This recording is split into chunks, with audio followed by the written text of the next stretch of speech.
ভারতীয় মদতপুষ্ট জেএসএস, শান্তিবাহিনী কিংবা আরাকান আর্মির হাত থেকে আমাদের পার্বত্য চট্টগ্রামকে বাঁচাতে হলে দ্রুত আমাদের কিছু পদক্ষেপ নিতে হবে। প্রথমত 1996 সালের কথিত শান্তি চুক্তির নামে হাসিনার দেশ বিক্রি চুক্তি বাতিল করতে হবে। এই চুক্তি অনুযায়ী বাংলাদেশ সরকার হাস্যকরভাবে তাদের সেনা ক্যাম্প দ্রুততার সাথে প্রত্যাহার করে নিলেও পাহাড়িরা তাদের অস্ত্র জমা দেয়নি। মূলত ওই চুক্তির মাধ্যমে পুরো পাহাড়ের নিয়ন্ত্রণ পাহাড়ি সন্ত্রাসীদের হাতে তুলে দেওয়া হয়েছে। পাহাড়ের শান্তি ও স্থিতিশীলতা ফিরিয়ে আনতে হলে পার্বত্য চট্টগ্রাম থেকে প্রত্যাহার করা সব সেনা ক্যাম্প পুনঃস্থাপন করতে হবে। জিয়াউর রহমানের পরিকল্পনা অনুযায়ী পুনরায় বাংলাদেশিদেরকে পাহাড়ি এলাকায় পুনর্বাসিত করতে হবে এবং তাদের নিরাপত্তা নিশ্চিত করতে হবে।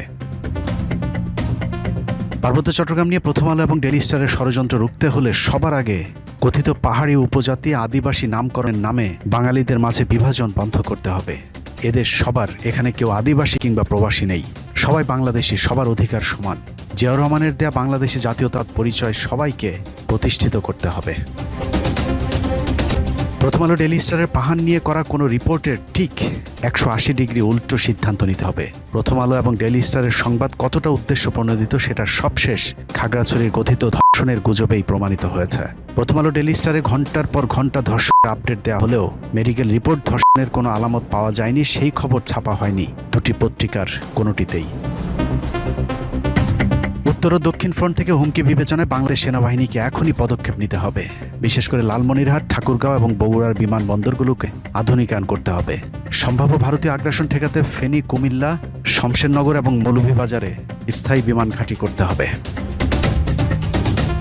এদিকে মিয়ানমার যদি আসলে শান্তিপূর্ণ সহাবস্থান চায় তাহলে রোহিঙ্গাদের সবাইকে একসাথে ফেরত নিতে হবে এবং তাদের নাগরিকত্ব পরিপূর্ণভাবে ফেরত দিতে হবে। তাদের নিরাপত্তার জন্য প্রাথমিকভাবে বাংলাদেশ, পাকিস্তান, তুরস্কের মতো মুসলিম দেশ অথবা জাতিসংঘের শান্তি বাহিনী মোতায়েনের অনুমতি দিতে হবে। বাংলাদেশের আরাকান নীতি মিয়ানমারের জান্তা সরকার কিংবা আরাকান আর্মি কারো পক্ষে না করে এই নীতি হবে শুধুই রোহিঙ্গা মুসলমানদের পক্ষে। মিয়ানমারের ফাঁদে পা দিয়ে মুসলমান রোহিঙ্গাদেরকে মৃত্যুর মুখে ঠেলে দেওয়া হয় তাহলে আবারও কিছুদিন পরে আগের মতো সময় সুযোগ বুঝে তারা গণহত্যার পথ বেছে নেবে। মিয়ানমার যদি দাবি মানতে রাজি না হয় তাহলে রোহিঙ্গাদের প্রতিরোধ যোদ্ধা হিসাবে গড়ে তুলে তাদেরকে আরাকানে ফেরত পাঠানোর প্রস্তুতি নিতে হবে। তাদেরকে প্রতিরক্ষার জন্য বাংলাদেশ সরকার সব ধরনের সহায়তা দেওয়া প্রয়োজন। এমনকি বাংলাদেশের অনেক নাগরিকও তাদের সাথে লড়াই করতে প্রস্তুত আছে। আরাকানে যেহেতু মিয়ানমার সরকারের কোনো নিয়ন্ত্রণ নেই, সে কারণে আরাকানে রোহিঙ্গাদের ফেরত পাঠানো খুবই সহজ। আরাকান শুধু রোহিঙ্গাদের জন্য নয়, আমাদের জন্যও অত্যন্ত গুরুত্বপূর্ণ। বাংলাদেশের সাথে থাকা 271 কিলোমিটারের বিশাল সীমান্ত রোহিঙ্গাদের মতো মুসলিম ভাতৃপ্রতিম একটি জাতিগোষ্ঠীর নিয়ন্ত্রণে থাকা বাংলাদেশের নিরাপত্তার জন্যও বাড়তি সুবিধা দেবে। আমি মনে করি এদেরকে এক জায়গায় রেখে সামরিক প্রশিক্ষণ দিয়ে, অস্ত্র দিয়ে অন্তত 2 লক্ষ ফোর্স তৈরি করে back by Bangladesh army Myanmar আক্রমণ করে এই আপনার রাখাইন স্বাধীন করে ফেলবে। কারণ আমরা তো ওখানে মুসলমানদেরকে যেটা ধর্মের কথা বলি, এখন আমি ধর্মে আসি, আপনি বাদ দেন হিউম্যানিটেরিয়ানের কথা, মানুষ আসছে না কে আসছে, আপনি ধর্মে আসেন যে মুসলমান হিসেবে আমরা এই রোহিঙ্গাদের এই দুঃখ দুর্দশা 78 থেকে আমরা দেখে আসতেছি।